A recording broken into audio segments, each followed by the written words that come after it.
Okay, and we are in sequence again.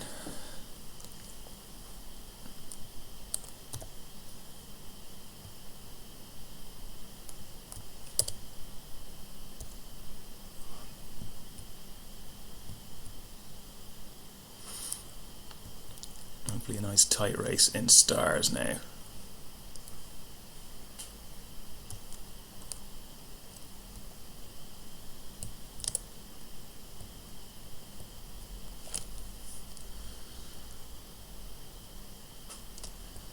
We're down to 9 boats. It looks like we are missing Arthur.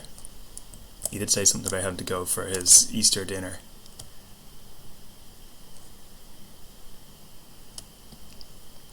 Big pin bias just at the moment. And that's Tony leading us in. You can tell by the panda sitting on his quarterdeck. 4, 3, 2, 1, go! Everybody over. Yeah, nice fight for the pin there. I'm not quite sure who was over the line and who just got penalties, but it didn't work out particularly nicely for anyone who was fighting for that port end of the line. At the moment, Ewan, who is kind of pinned there by Mike, and I think I'm going to try and get across on Mike just to... Mike is tacked anyway.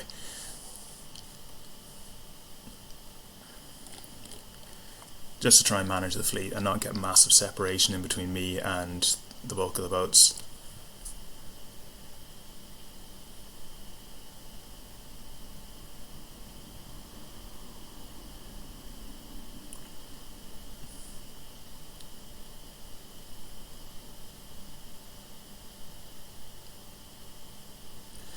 Okay, slight left shift, which looks good for Ewan at the moment. Although if you look, he is slightly overlaid.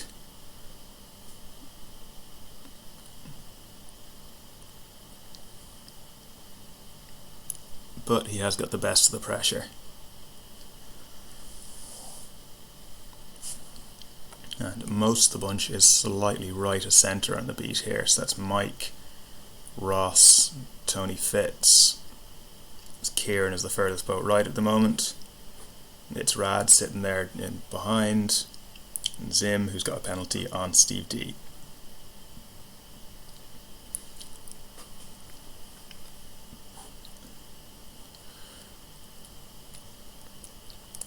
Wind clocking back slightly to the right again, which has dropped Ewan nicely onto the ley line. In terms of height, I think Mike will probably cross Ewan though. Tony Fitz coming across. Kieran's just slightly above the ley line there, but again, when you hit the ley line quite early like that, it's often good to be slightly overlaid because it just gets you up out of everyone's dirt when they're leading into that windward mark. You can often find that even if you think you've judged the ley line perfectly, you're sitting in everyone's deflected air off their sails, so you end up dropping down off the ley line and having to tack. Which is great fun in a 100 boat GP14 fleet at the Worlds.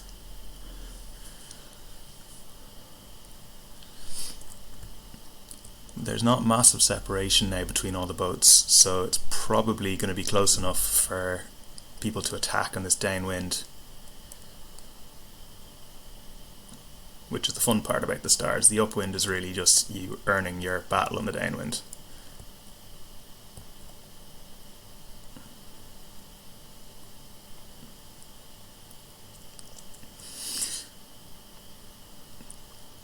So Ewan now suffering. He's was doing quite well, but just coming into that ley line on port with a wall of starboard boats. It's always very hard to get through, especially when the rules engine is quite flaky like it is in Virtua Regatta. Okay, and now Mike is just going to sit on top of me. Unfortunately, he has quite a nice gap behind him, so he doesn't have to worry about being attacked by Ross or anyone behind. He can just devote all his energy to making my life a misery, which he is doing very well.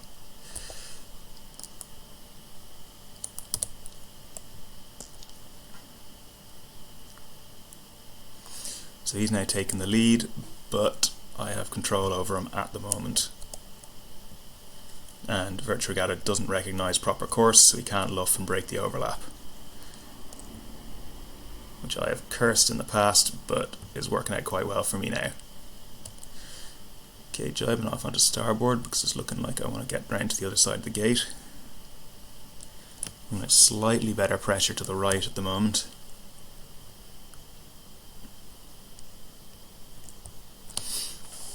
So Mike is out past the ley line now. That's Ross McLennan behind and Tony Fitz.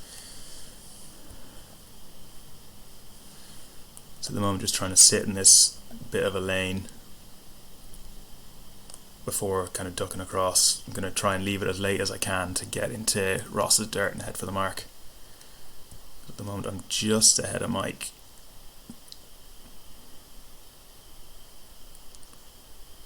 And it could get quite hairy once we start to hit the zone. I think I should be okay to make the zone ahead.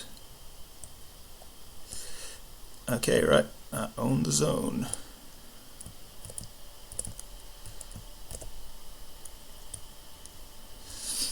Looks like everyone else is coming for the same side of the gate. Oh, not sure what's happened to Mike there.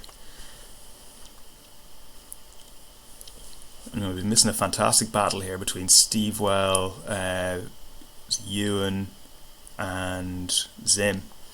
Looks like Zim's coming out worst out of that one, and in the meantime Seaboat and It's Rad have been sneaking through on the inside. Just going to tack off here to cover the fleet.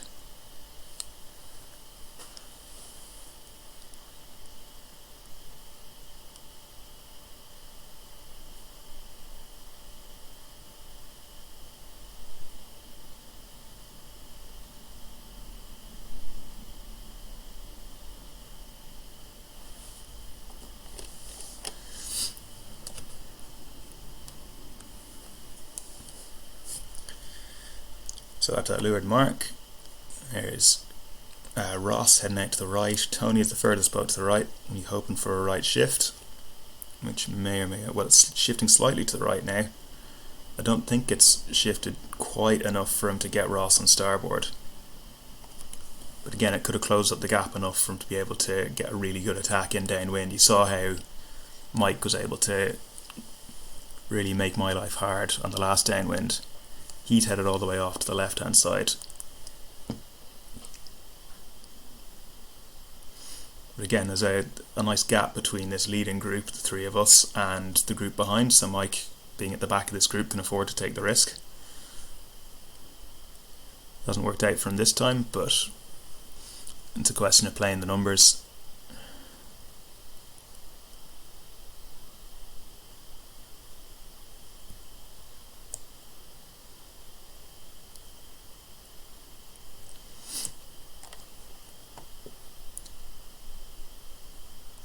Zim and Ewan fighting out there on the left hand ley line, and Kieran and It's Rad, I think, yeah, fighting on the other ley line, with Stevewell sitting just behind.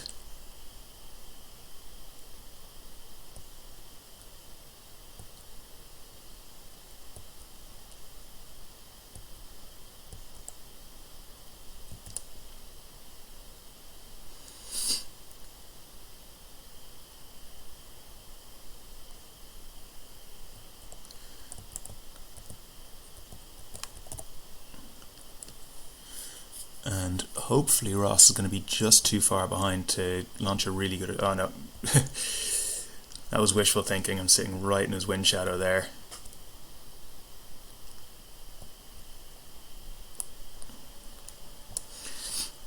So this is where things could get interesting, with Ross and Tony both coming on the attack.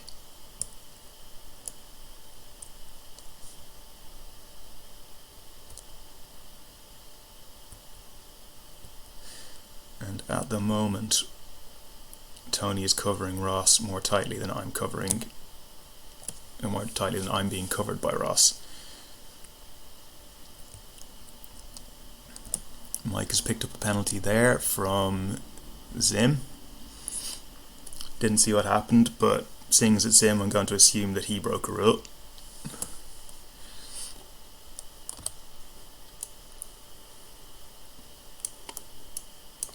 And then further behind we've got Ewan and Kieran. Oh no, Kieran's dropped out again.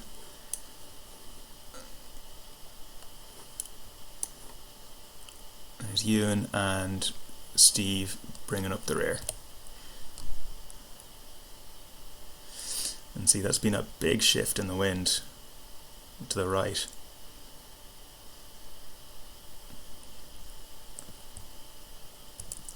Just looking at this battle now between Ross and Tony. Tony jibed onto starboard and Ross had absolutely no time to avoid him. That's the rules engine penalising Ross slightly unfairly there. I think there was nothing Ross could really do to avoid Tony once Tony had finished his jibe.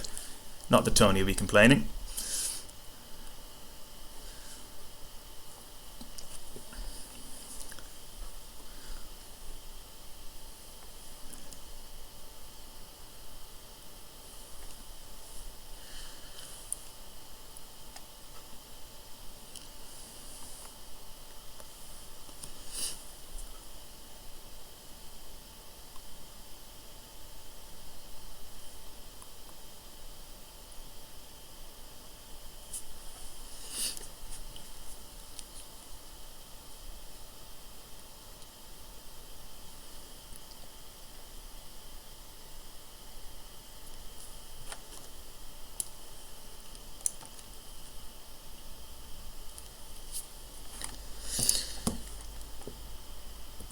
Okay, I'm going to stop the stream this time.